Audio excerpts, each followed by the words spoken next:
हम हुक्म करेंगे आजादी, हम छीन के लेंगे, हम छीन के लेंगे आजादी।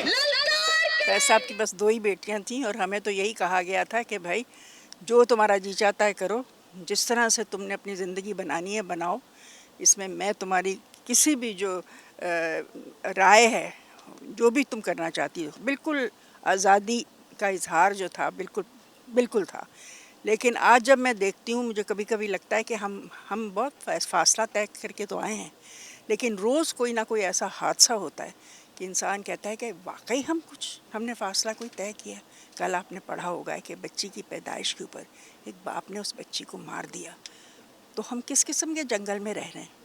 ये वही लोग हैं जिनके बारे में कहा जाता था कि भी बच्चियों को ज़िंदा गाड़ देते थे जब पैदा होती थी 1500 साल पहले। तो फिर तो हम वहीं के वहीं खड़े हैं, इसका मतलब कोई फ़र्क नहीं पड़ा।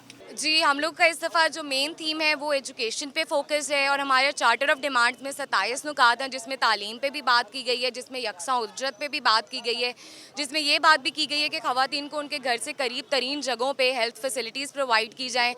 उसमें ये बात भी की गई है कि पुलिस तशद्दुद से बचाव के लिए एंटी टॉर्चर बिल को पास किया जाए, कि ट्रांसजेंडर्स प्रोटेक्शन एक्ट 2018 को मनोवन पूरे मुल्क में इम्प्लीमेंट किया जाए। मैं यहाँ पर अपने हक़ के लिए आवाज़ उठाने आई हूँ। जो हमारी फैमिलीज़ हैं वो हमारे हक़ की आवाज़ दबाना चाहते हैं, हमें घर पर रखना चाहते हैं, लेकिन हमें एजुकेशन हासिल करके, तालीम हासिल करके आगे बढ़ना है। और कुछ र्यूमर्स भी हैं जो हमारे ख़िलाफ़ बहुत फैले हुए हैं, ख्वाजा सरा ये, ख्वाजा सरा वो। ऐसा बिल्कुल भी नहीं, हम भी दूसरों की तरह, औरतों की तरह, मर्द की तरह आगे आना चाहते हैं और अपना एक मुकाम बनाना चाहते हैं। Thank you. कानून साजी तो हुई है, बहुत से और कवानीन की ज़रूरत है, लेकिन इसके साथ साथ हम ये जानते हैं कि कवानीन का असर तब तक माशरे पर नहीं होगा जब तक उन कवानीन की एनफोर्समेंट और इम्प्लीमेंटेशन ऑन द ग्राउंड नहीं होगी। इसमें रियासत हमेशा पीछे रही है। रियासत अभी भी उन तबकात की और उन ग्रोहों की इन्फ्लुएंस के अंडर रहती है जो कि औरत के हकूक़ के ख़िलाफ़ हैं, गलत तरीके से मज़हब को इस्तेमाल करते हैं इंसानी हकूक़ को पामाल करने में और पाकिस्तान के तशख़्ख़ुस को बिगाड़ने में। हम उन क़ुव्वतों के सामने खड़े हैं। इक्वालिटी और जस्टिस, ये 2 चेंज चाहती हूँ। ख़वातीन के मसाइल सेहत को लेकर अभी भी बहुत ज़्यादा हैं, वो बेहतर हो सकती हैं, चीज़ें इम्प्रूव की जा सकती हैं। और सिर्फ कानून बनाने से नहीं कि मैं सुबह उठ के कानून बना दूँ। जी, आज मैं प्राइम मिनिस्टर लगी हूँ। यहाँ की हर लड़की को तालीम के मौके मिलें, रोज़गार के मौके मिलें, उसे खुली आज़ादी हो, वो कहीं भी जाना चाहे तो उसे तंग ना किया जाए, उसे जायदाद में से हिस्सा मिले और उसे पूरी आज़ादी हो कि वो अपनी मर्ज़ी से ज़िंदगी गुजार सके। आलमी दिन के हवाले से सब पूरी दुनिया की औरतों को, अपनी पाकिस्तान की औरतों को मुबारकबाद दूंगी। जैसे हमारे गांव में शादियां कर दी जाती हैं, वट्टा सट्टा कर दिया जाता है, इस पर भी हम लोग आवाज़ उठाते हैं।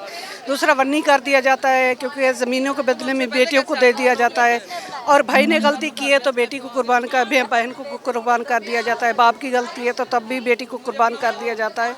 तो देखिए, हम लोग यही कहते हैं, हमारे जो हकूक़ है जायदाद में हिस्सा ना देना और तालीम की, मतलब बेटे को पढ़ाना, बेटी को तालीम ना देना, और काफ़ी सारे ऐसे मसाइल हैं जिस पे हम लोग जो है ना, हमारी डिमांड्स होती है। ये जो है ना, हमारे कानून और हमारे जो इस्लाम ने हमें हक़ दिए वो हमें मिलने चाहिए।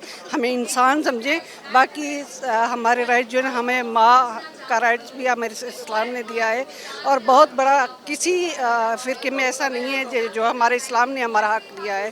तो मैं कहती हूँ हमें इंसान समझा जाए।